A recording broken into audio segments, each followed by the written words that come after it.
Welcome to the Harmonie Sessions. This is your host, Meghan LaRoque. Join in discussions around human design, gene keys, brand strategy, brand archetypes, basically all things connected to creating harmony in our lives and brands. Today's Harmonie Session is a contemplation on the I Ching Hexagram 58, also known as Gene Key 58, and Gate 58 in human design. So what does it mean to contemplate Hexagram 58? This is my life's work. I actually woke up in the middle of the night last night thinking about it, and I had to let it go because there was so much of me that wanted to lean specifically into what Richard Rudd says, or what Ra says, or any of these people that have interpreted the 64 hexagrams of the I Ching, not to mention, ancient prophets. But for me specifically, when I was thinking about it, I was thinking about how Richard Rudd described the path from dissatisfaction to bliss through the path of vitality. Those words specifically, what they mean to me, how they have communicated to me since I first came upon them. Also meditating through the Gene Keys process when I first sort of deconstructed the Gene Keys without meaning to, deconstructed human design without meaning to, and the life's work. So yeah, I think about it as the part of me that has felt this hunger, this insatiable hunger my entire life, and this is connected to the 1858 channel, the judgment channel in human design, which is connected from the root chakra to the spleen.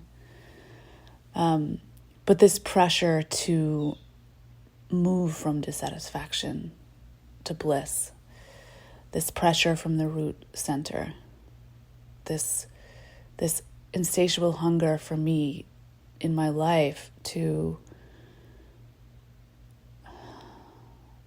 fix what isn't working or perfect what isn't working. And that can be seen in a lot of different things, whether it be, art direction or, I see it moving as far back as my first albums that I put out as a musician.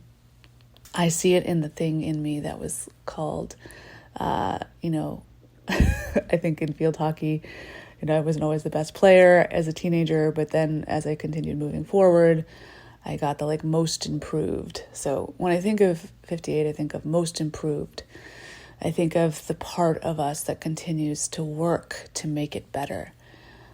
I also think of times in my life when I was not living in alignment with this. So maybe I spent long periods of my life in dissatisfaction. And I have to say that those long periods propelled me into a deeper bliss in the awareness and reflection of them.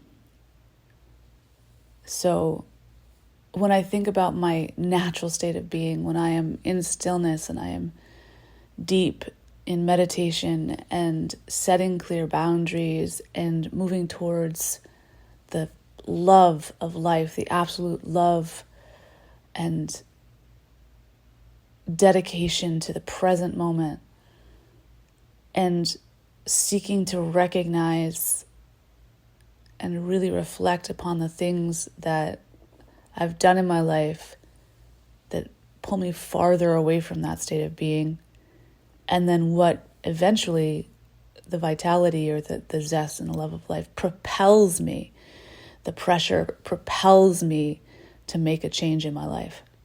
I think about that. And I also think about the fact that it's, in human design, this is a collective channel, so it's a collective gate. And I have the full channel, but so there's something in me that moves me to really contemplate how I can help others propel themselves out of dissatisfaction into bliss. And this can be seen in, anything that I've done, whether it be singing, the songs that I wrote. It was like the lesson is the blessing. So seeking to find the lesson, seeking to find the thing that keeps us in dissatisfaction, that moves us to the other side of it. For me, that's become like, what is the life purpose, or, what are you currently saying yes to that you secretly want to say no to? What are the things in our lives that are preventing us from living in complete and total joy and reveling in bliss? And then what in our lives, can we improve upon to bring us closer to bliss? When I first came to know this as my life's work in encountering human design and gene keys, it just made sense. I was like, there it is right there. Here I am, or my entire life trying to, bring collective consciousness to a place where they move away from dissatisfaction into bliss. In what way can I, facilitate that?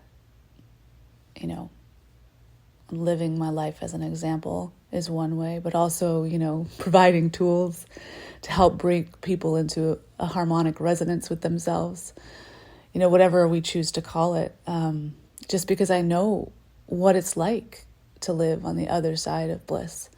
It's actually bringing me tears to think about it right now because it's so beautiful. There's something so beautiful about even the pain or the dissatisfaction or the difficulty that brings us closer to the beauty of life.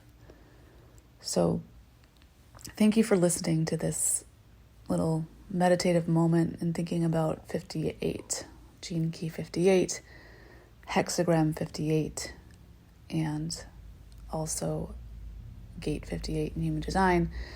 I have been focusing on each of these keys, so I will provide little playful things throughout the time that we're here moving through this challenge. So I will be, also there happens to be 6 acupressure points that you can actually play with that correspond with each key, which is something that I gravitated towards in the middle of a deep meditation last year.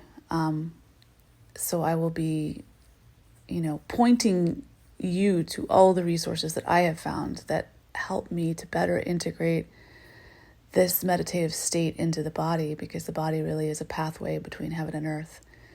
And also there are, what specifically I've been creating, which is not just a nod of the head or to people like Richard Rudd and so on, is specific sound healings that are connected to the keys as well. So knowing how they connect to the physiology is really important to me. I think it's important, one, to contemplate and to meditate, but also to integrate into the physical body so that we don't just sort of live up in that, head chakra.